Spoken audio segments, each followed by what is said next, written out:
Hey there, it's Chris. Welcome back to the Final Fantasy V Yoshitaka Amano inspired mid project. Ugh. I gotta shorten that intro at some point. It doesn't roll off the tongue super easy. Whereas you can see, there's been a couple of changes since last time we were on here.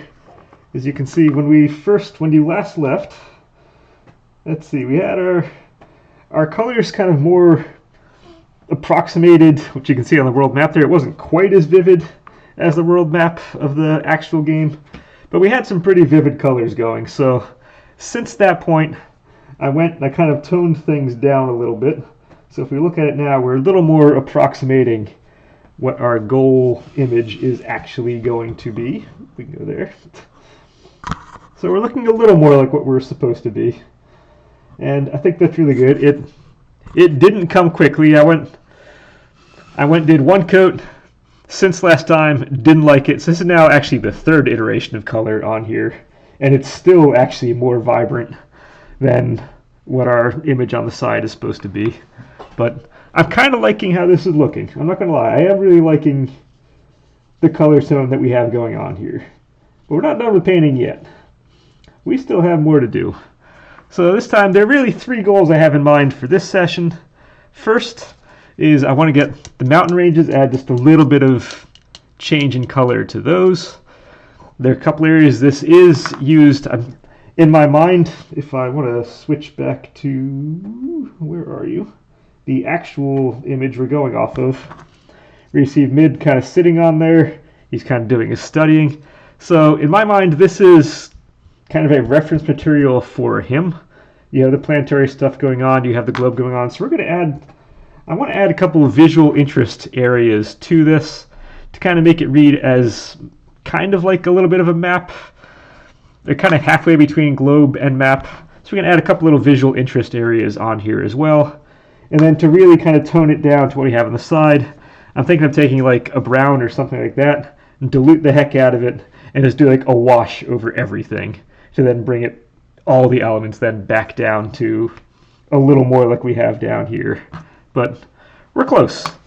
So what I do now is get a little bit of the mountain range, and thankfully, when I mixed the last set of colors on this, I mixed a lot of the dark green. Way more. It wound up being way more than I had to because I had to keep going back. I believe the dark green here is a mix between the olive, a dark gray, a light gray, and I think I did add a little bit of the beach glass. Whereas the ocean is a little bit of the same things, only it's more of the beach glass than I had of the olive there. But it wound up being an amalgamation of all these. I had to kind of lighten things up, darken things down, and whatnot. We kind of kept adding some of the light gray and dark gray until we got it right. But in the end, I wound up with a lot more of the dark green than I needed. So I'm going to pour some of this into another cup, and we're going to use that as the base and add just like a little bit of a brown or terracotta to that, to add just a little bit of a change. I don't want to do too much, but I want to have just a little bit of a change on the mountain range there. So let's see, this is the correct color, right? Yes, that is the correct one. Gotta make sure I get that right, or else we're in trouble.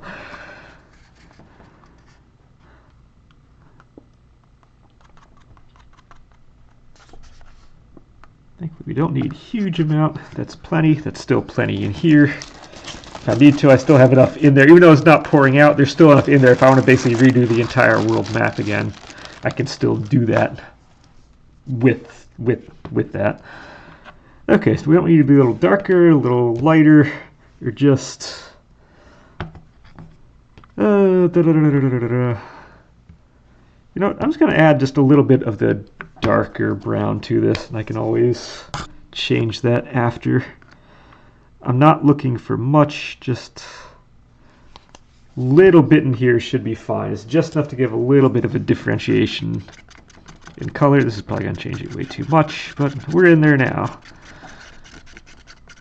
Okay, good. That didn't change it that much, but as long as it gives a little bit of differentiation, that's really all I want. We want everything to kind of have that greenish hue to it.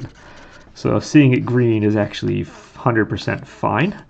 I'm okay with that.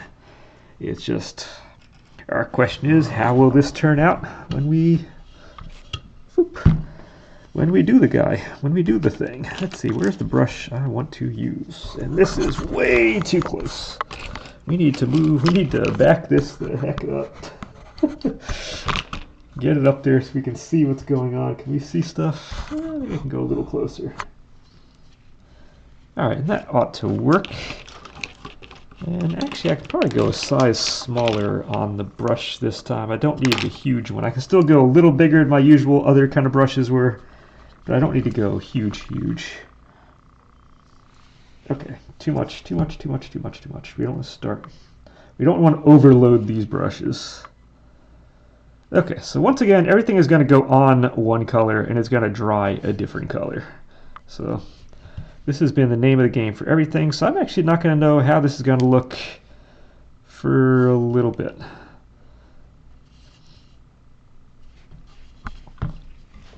Alright, so we did that. We have got to get a little bit on Crescent, because Crescent here has... I keep wanting to call it Crescent Island. I was actually looking at the map earlier. It's just called Crescent, and that's it.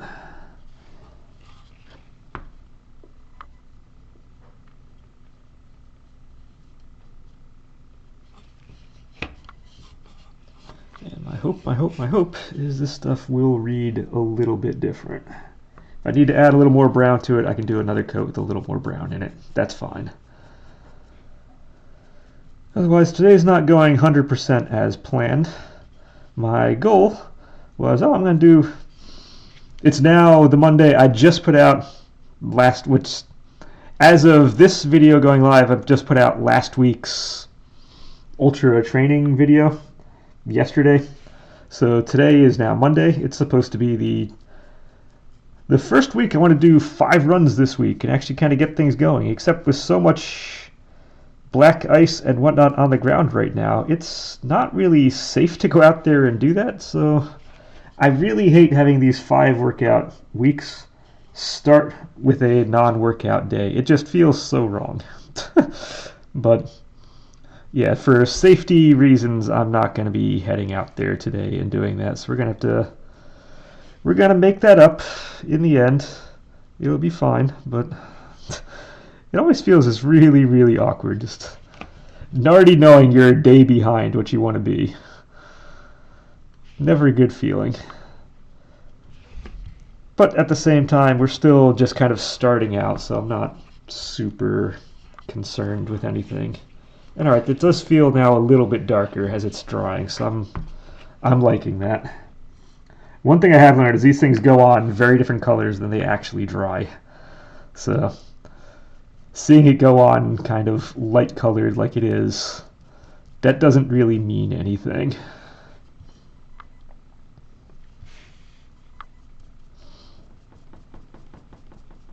That said, if this doesn't work, I still have enough of the original color. I can just paint right over it again.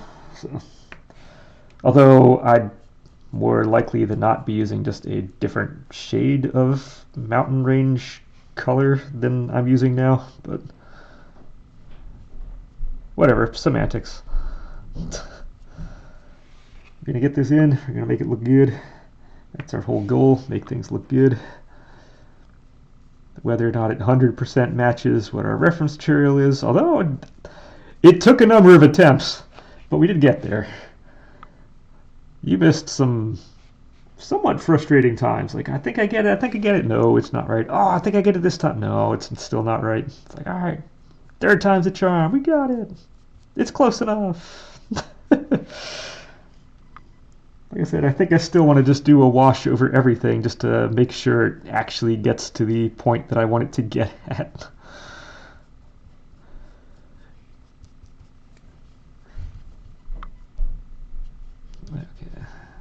In this little part, I do kind of need to feel this thing a little bit just to make sure I can feel kind of mountain range in here.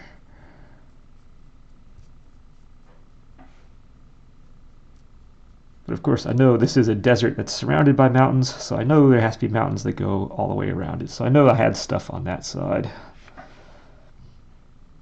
After kind of trying to study the map a little bit before this session, a number of things are kind of coming back to how this is supposed to read. So that's helping a little bit. Because that will help with the next part. The visual interest part is actually trying to remember the map. Because I was thinking over the weekend, having a discussion with my brother, thinking back to, of all the Final Fantasy games I've played, there are several of them I haven't. I haven't done 13, I haven't done 15, I haven't done 16. I still never played the original Final Fantasy 3. I've played Final Fantasy 3 US version, which is now Final Fantasy 6. But I've never actually played 3. But of the ones I've actually played, I think if I were to go back, I think Final Fantasy 5, this one would probably be the most blind if I were to go back and actually play it again. Which, if you're not familiar with the vernacular, or the terminology, that would be not knowing what's going on in the game, just kind of forgetting how everything works, who all the characters, whatever, the plot and all that type of stuff. It would probably be the most blind playthrough of all the Final Fantasies if I were to go and redo this one again.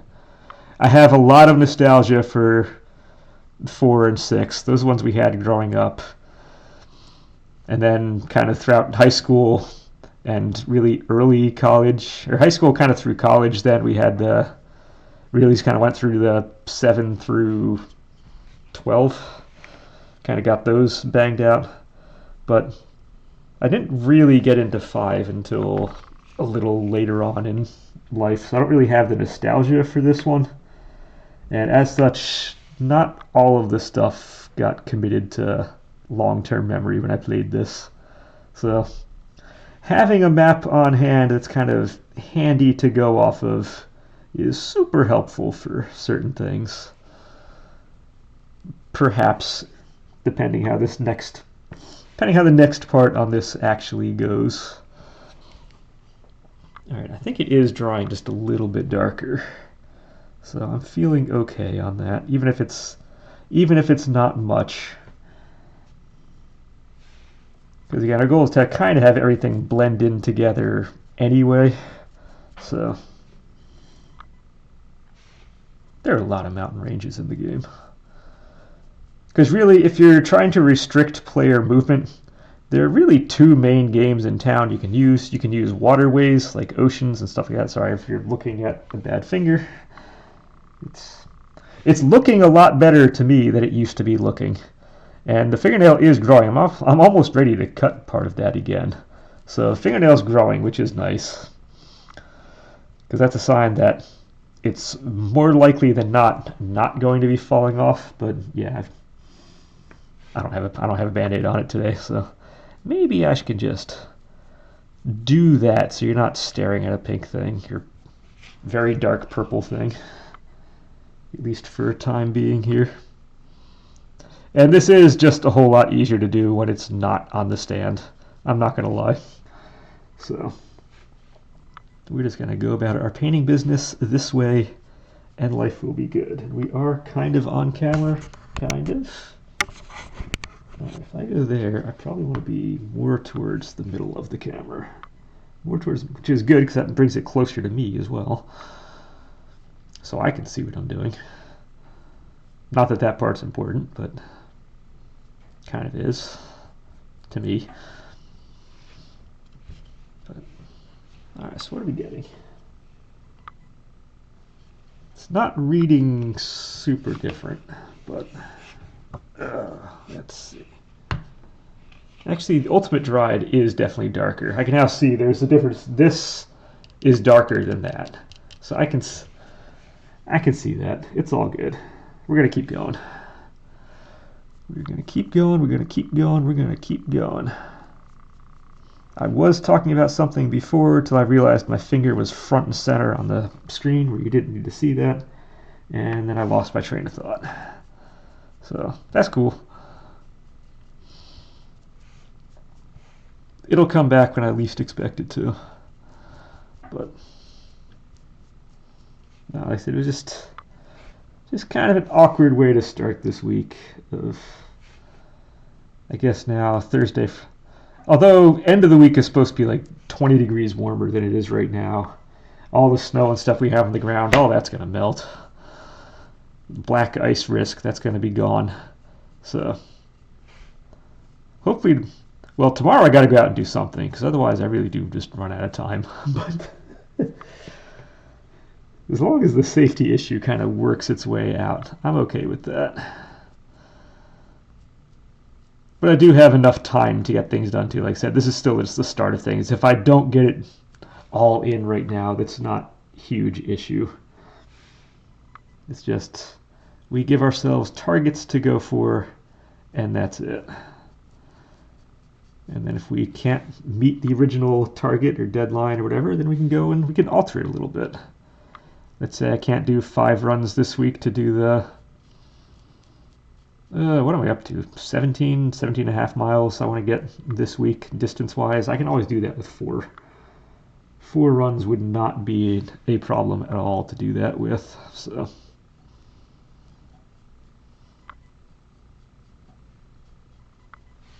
Alright, we're getting there, we're getting there, we're getting there. Mountain ranges getting colored. Some more. Like I said, I am super happy with this part. I think this globe is coming out better than I thought it was going to. Although I didn't really know what to expect going into it, I still feel like this is coming out really, really well. I'm still super nervous over the next part. The astrolathe part here, I think that's going to be the part that's going to make or break this entire project.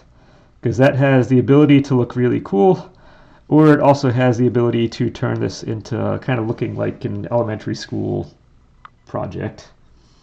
And yeah, it's gonna be, that one's gonna be interesting. And we're gonna play that one by ear. And the problem is that's kind of what comes up next after this. So we're gonna see. I'm not sure what to expect on that, but I think it'll be interesting. If it takes more than one attempt to get it right, if I need to do metal or wood or a combination of the two, or maybe metal and kind of wrap it with clay or do some kind of thing to make it work and look good, it may take a couple attempts before it finally looks presentable and nice, and I'm happy with it. But we will get there in the end. Just be a little bit patient on that part, because again, I'm not showing you a product after it's finished. I'm showing you the process of doing this, and sometimes that process means doing something you've never done before. And when you do things that have never done before, sometimes they work, sometimes they don't on the first attempt. And yeah, we're gonna keep that in mind.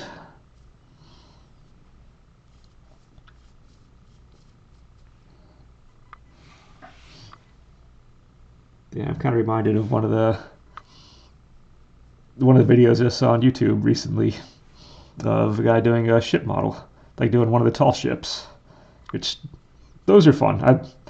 It might be nice to do one of those at some point. But it's one of those kind of time-lapse deals where it kind of shows you the entire process. It could be like a 50, 60, 100 hour, whatever it was, process, and kind of narrow it down into a 20-minute video. And he kind of has the keel down there, the keel set, then kind of real quick, bam, bam, bam, bam, bam, they put the frame kind of in there. Then from that, they start wrapping it with wood and whatnot. And I'm like, whoa, whoa, whoa, whoa, whoa, whoa, whoa, whoa, back up, back up, back up. You just did the ribs on the ship. How did you physically go and make them different sizes? What method did you use to do this type of stuff? And it's like, yeah, when you see a lot of these videos out there that kind of show you how things are done, they tend to skip a lot of issues like that. Because you look at a ship, just like the ribs going down, they're all custom size. They're all different size. They're shrinking on the edge to getting bigger in the middle. And it's like, yes, it's one thing to just assemble a kit of parts kind of like that, but for me, I want to know how you figured that part out. How did you figure out the sizing of all those things? What methodology did you use for that? It's like, those are the types of questions I like trying to go through on this project or any of the projects I have here, is just working through those kinds of details. Not just assemble a kit of parts, but try to figure out how you actually make the kit of parts in the first place. Not everything we do is like the glory pieces. There's a lot of this kind of backloggery work that or kind of behind the scenes work we need to do to make those kind of glory areas come to fruition. And to just kind of gloss over it, like I've seen other projects or other things online do. It's like, it just feels like it's missing something.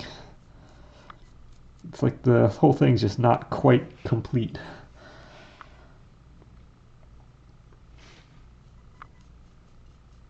Alright, we're almost through the mountains, and then the stuff we started with is probably dry by now, and we're going to see, was this worth anything, or did I just waste about 20 minutes painting something that looks the exact same as it did in the first place?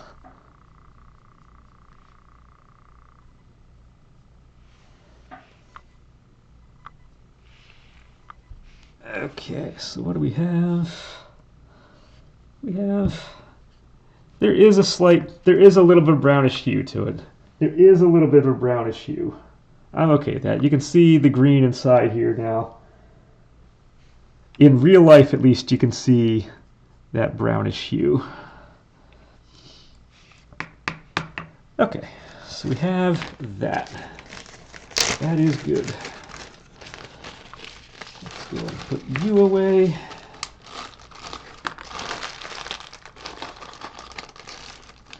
Alright, I'm going to stick you on that side over there and keep it separate from the others, just so I don't confuse them anymore. Because once you start getting colors that are close to each other, if you store them near each other, they will 100% get confused over time. I have no idea what we just did.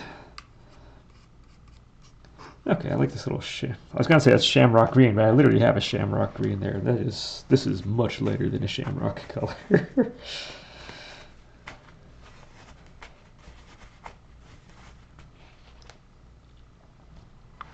Alright, so if I have that, what I might want to do is one more little area I just thought of that I didn't touch, that I haven't touched yet, is that one desert. We could do something with that.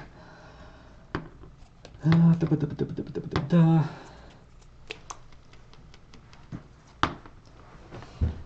so I can take, it's going to experiment a little bit on this desert, and maybe is going to work, maybe is not. I'll take a little bit of that and just too much of that, and we're going to need some, let's add just a little bit of the gray. Okay.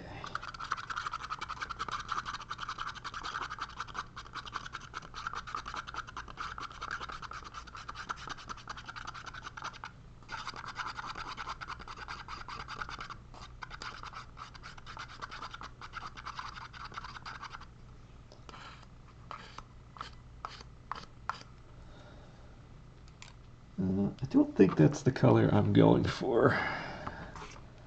But if it doesn't work, I can always paint right back over it, because I still saved some of this color for in here. Let's just differentiate our little desert area in here.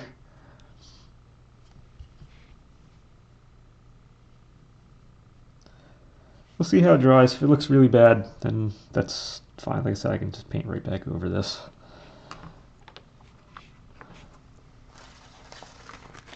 I'm thinking that's going to be a little bit on the light side. I think that's going to be a little on the light side. Let me give it a second to dry. Because again, things are always drying a different color when they go on. But we do have a desert over there, so we can make sand a different color than mountain, a different color than forest slash fields.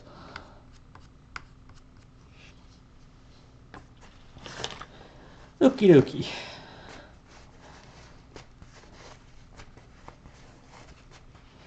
Alright, so what does that leave us with? I do have a little bit more mixing I want to do, because mixing is never done. Because I want to add a couple kind of landmark stuff on here. And for that, it'd be nice just to have like a straight up black color, just kind of make markings on here, but I think black is going to be too much, so I'm going to be... Actually, I might just try just a straight brown first. If I can do markings just out of a straight brown, that might be nice. Just kind of highlight certain locations, certain, like I said, locales and stuff like that. We can we can set them up. We can set them apart. We can just kind of show where things are in here. Some of the highlights. And I can already see this is starting to lighten up, which is good. It's visual. It shows up on here, but it's not looking terrible. All right.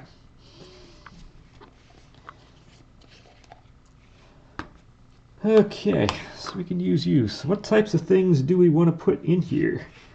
Well, first off, I want to get this brush so it's nice and pointy. Also, I'm going to be taking the glasses off on this because this is going to get...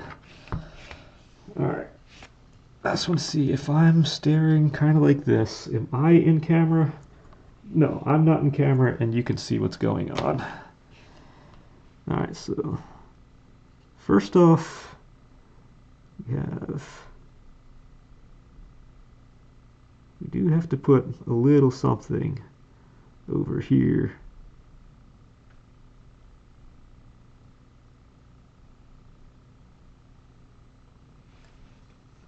Because we have our first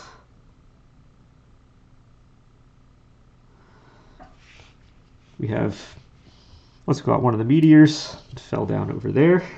There are 4 meteors in this game. They kind of play an important point because they're the means of travel between World 1 and World 2 in the game. So they're kind of important. So we had one over there. We have 1 meteor down here.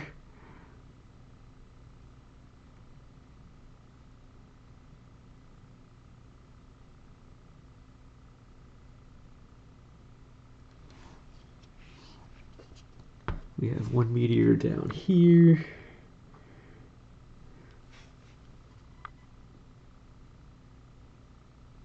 Again, if Mid is sitting right on here, he can use this type of stuff at his leisure. It's any kind of actionable information he can use. Okay, so that's a meteor. And we have, where are you? Just kind of south of here. There's one.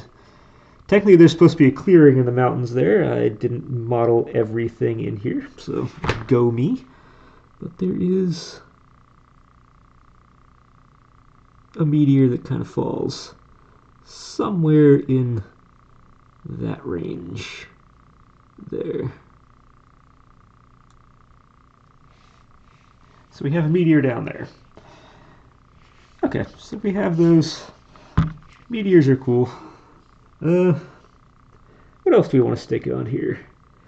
We do have the Ancient Library. Ancient Library is over here. And it's kind of a fancy place. So let's give it a little bit of a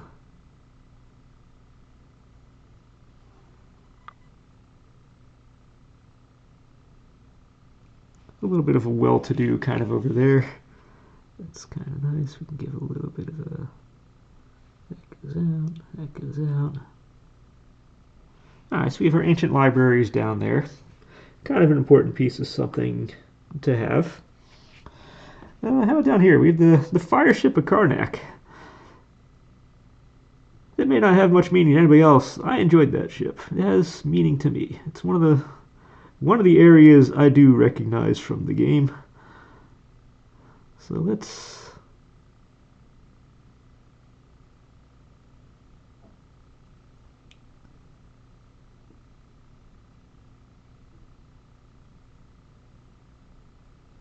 So there we go. We got a little fire ship down in there. Maybe add a little bit of wave or something next to it.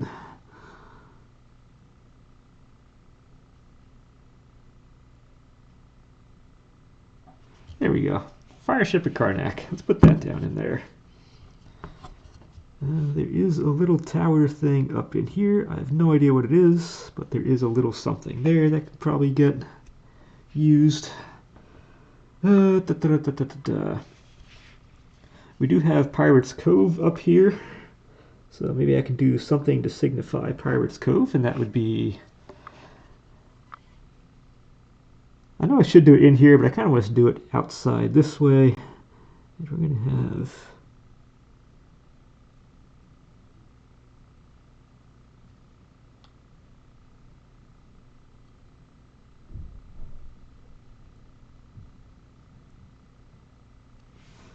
And we gotta have Sildra.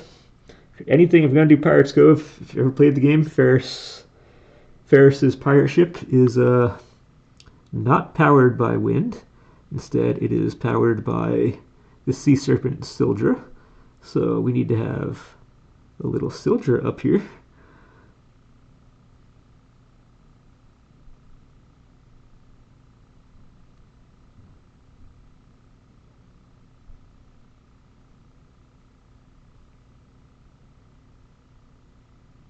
And we can add a couple little kind of waves in here. Why not?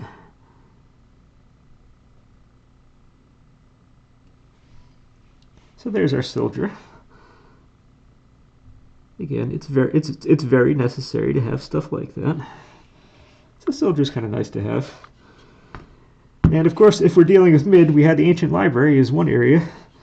The other thing we really need is Crescent here, because Crescent's kind of important because that's where he gets his airship, or we get our airship, and he's kind of instrumental in that. So let's go make ourselves an airship, which looks just like a normal ship, because that's the way they designed these things for the first few games.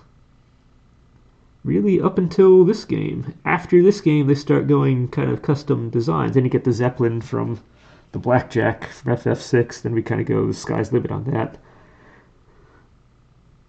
But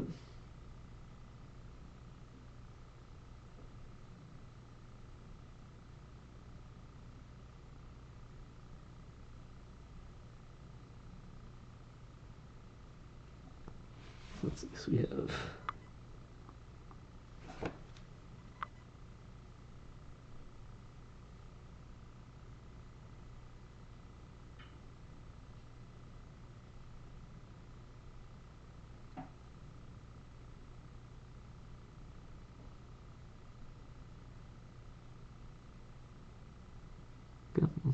I need just a little bit of something on there. Okay. So we have ourselves the airship going on there. So we got a couple little detail-y things. I can always add some more, but as long as we have a couple little detail-y things. How did the brown turn out? Do we have? Yeah, we have a little Sildra. Got some things.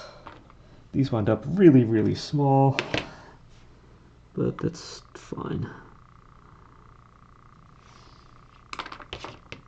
Again, don't need much. I could always add towns or something later on too. And I can see the desert did kind of do what I wanted to. It toned down a little bit. It's just different enough that it reads like something. That's really all I wanted on that part.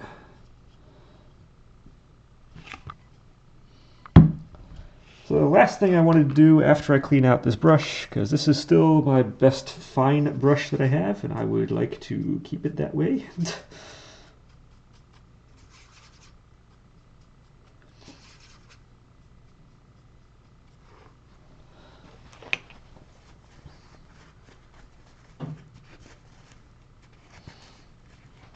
Is we're going to see if we can just kind of put a light, very watered down wash over everything. And this is where life is going to get interesting, because I get one real shot at this. And I remember doing the Bang Shishigami base. I went and kind of put a wash over everything, and it wound up being too watery on that you didn't really see anything.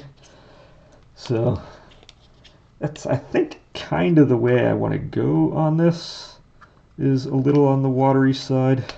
I don't really need that much of this to be. I just kind of want to tie everything together. So I have some water here. It may say Propel on there, but it's actually tap water. Okay, now comes the fun part. We're gonna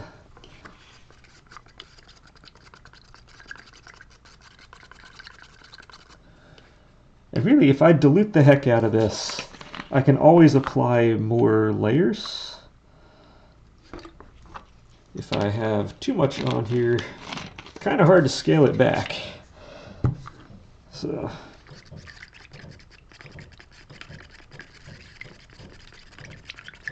all right, we got Got a big old muddy mess going on here.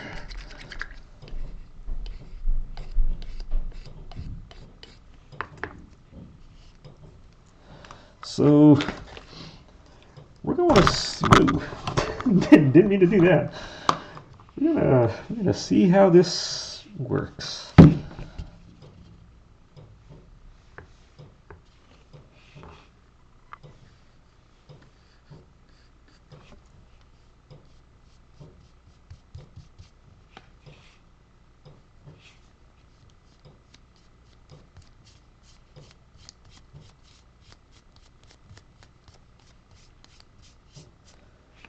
Okay, so I diluted it a lot. That's okay.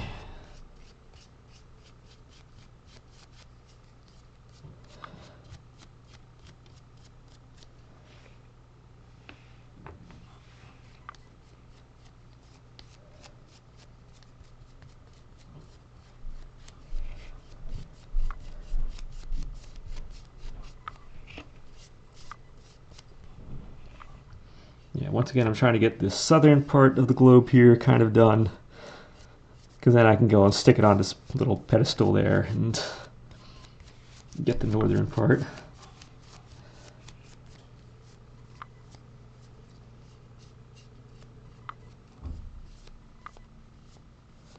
Alright, what I don't want is just water dribbling.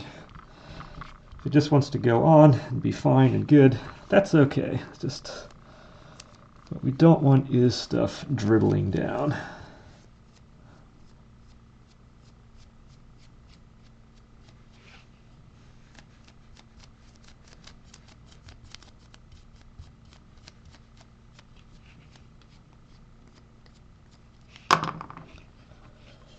Okay, now comes the hardest part of this entire thing, is always trying to get this dang model into...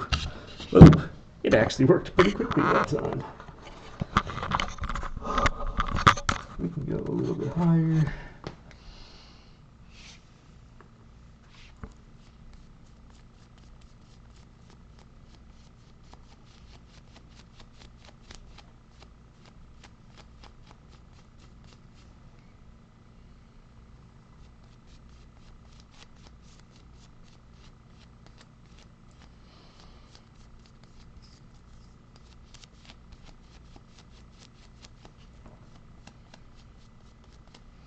Alright, this is muddying things up a little bit. So it is doing what I wanted it to do.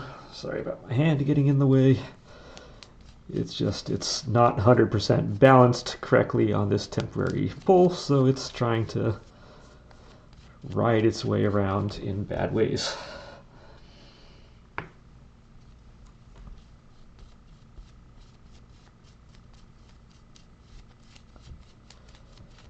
But no, just doing a white kind of a wash over everything kind of then brings all the colors together in a way.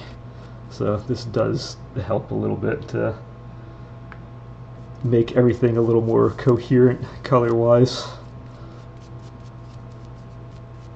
And I had said from the start this was going to look very muddy in the first place, because it needs to look muddy, because again, this is a background part. This isn't where your eye is going to be drawn when we get to the conclusion of this project. Project, same difference.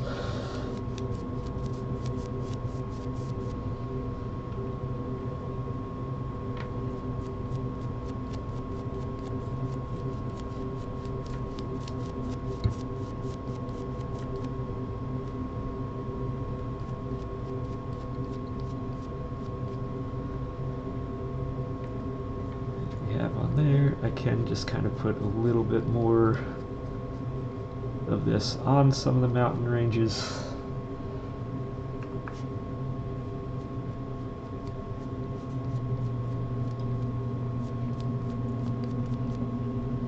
And again, this doesn't have to be very neat. It can have that. I wouldn't mind having some of that kind of watercolor effect going on here.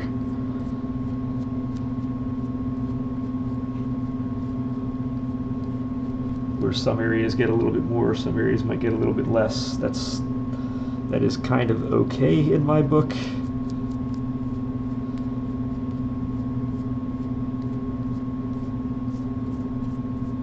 as we get ourselves kind of a muddy planet going here, we're all good. This will also give it a little bit of age looking at it. It has this kind of patina to it. It'll feel older.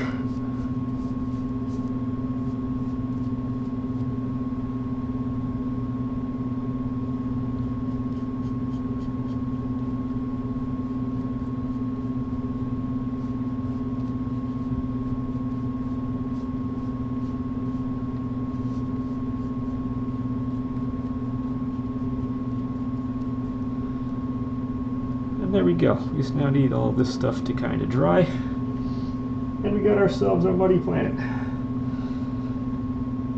Which I'm kind of okay with.